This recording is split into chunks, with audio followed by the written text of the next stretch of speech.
welcome back to my channel. If you are new here, please feel free to like this video and subscribe. I would really appreciate it. Today I'm doing some meal prep. I'm going to be making some mini meatballs to stick in the freezer and use either to toss with pasta and sauce or for soup. It's really good for soup, so I will show you what I use. So I'm going to be using 2 pounds of ground meat today. As well as some Parmesan cheese. I have some parsley that I will be chopping up, breadcrumb, onion. I'm going to zest a little bit of lemon peel, a couple of eggs, and a couple of garlic cloves. Now, typically when I make larger sized meatballs, like for spaghetti and meatballs, I like to use a combination of pork, beef, and veal, but this is not the case today. I'm just doing like a little all-purpose mini meatball, so I'm gonna throw this together. For the eggs, figure you're gonna use 1 egg per pound of meat. And as for the salt, you're gonna want to salt it to taste. However, figure about a teaspoon of salt per pound. For the breadcrumbs, you're going to want to add about 1/3 to 1/2 cup. You want to use a nice handful of parsley chopped fine. For the garlic, I am going to put it through a press. I'm using 2 large cloves.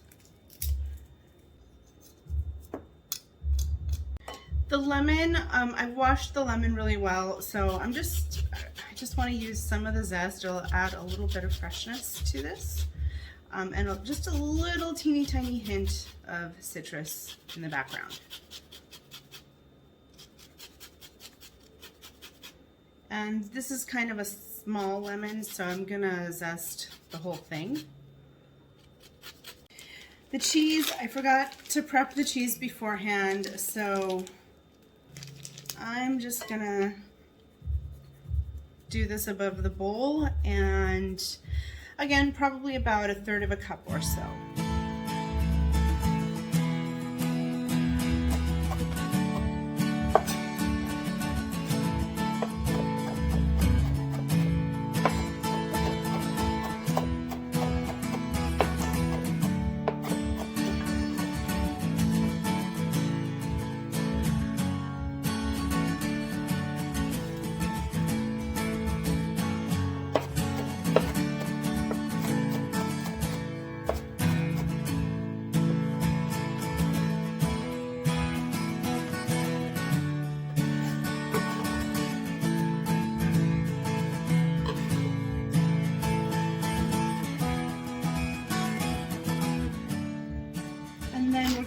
Finish with a lot of pepper.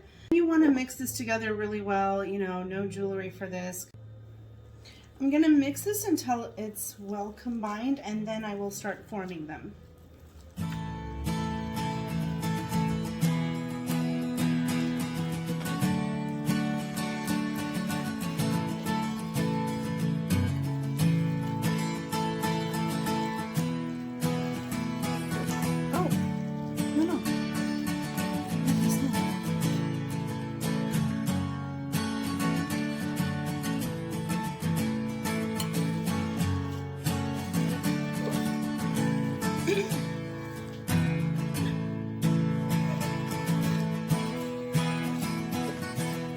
Before I cook them, I do want to shape them, and when I say mini, I mean, you know, pretty small.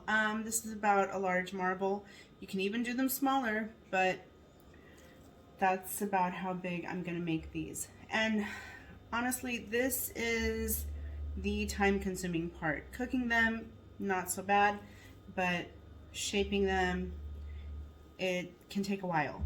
If you have help, if you have kids, this is probably a good one to do with them. I ended up only using 1/4 of an onion because it was a pretty big one, and I already have the garlic, so you know, 1/4 of an onion was more than enough for this, but you can put more or less depending if you like it or not.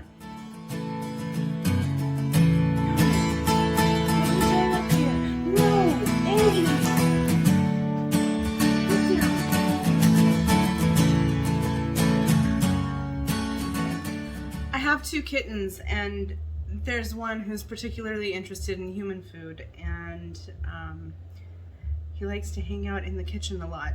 So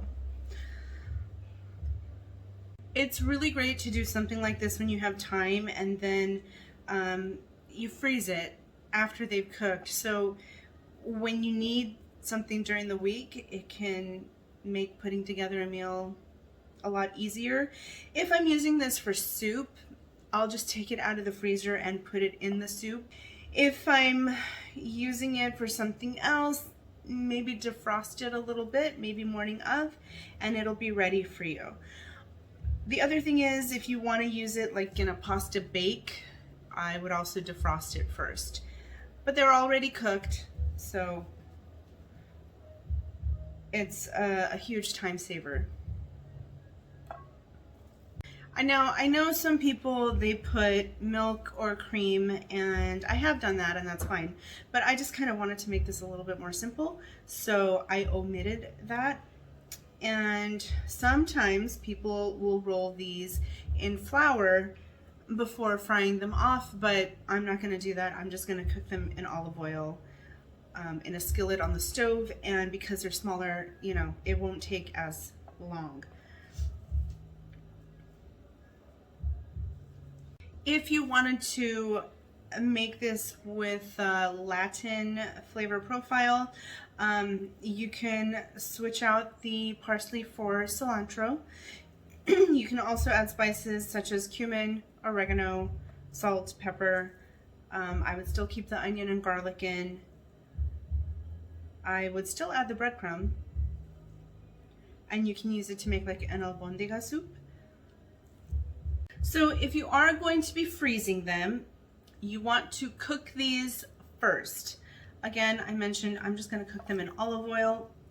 After you've cooked them, you're going to let them cool, and it's a good idea to place them on a sheet tray on either wax paper or parchment paper. Put it in the freezer, let them freeze on the tray first, and then transfer them to a Ziploc freezer bag.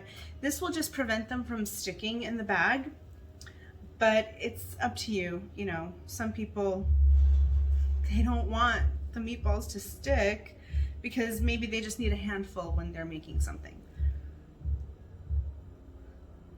Another tip for when you're cooking them, don't overcrowd the pan too much.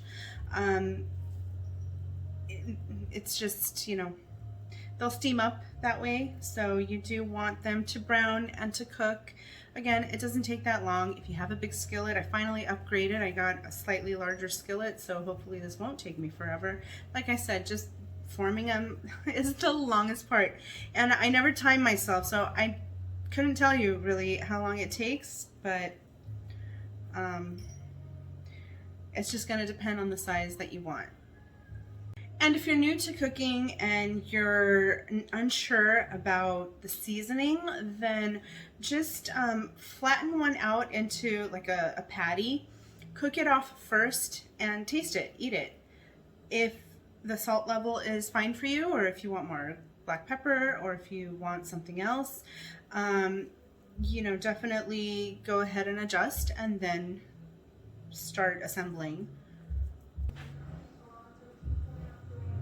To my pan over just medium heat, I have some olive oil, and you want to put them in so that they sizzle just like that. I'm not going to dump it in. I don't want the oil to splatter, but I'm going to do this as quickly as possible. This will be done in batches because, as you can see, there are a lot.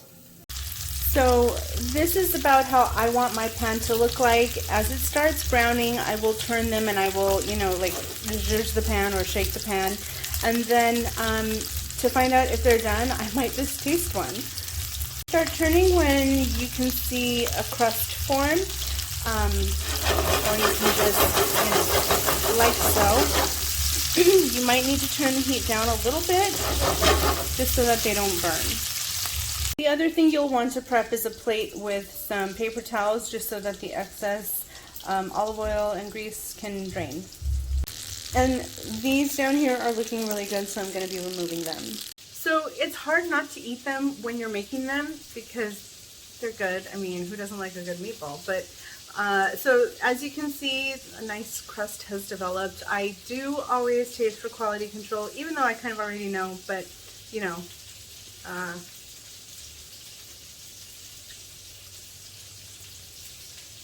so they're cooked through. You'll know when it's no longer like raw in the middle that they're cooked through.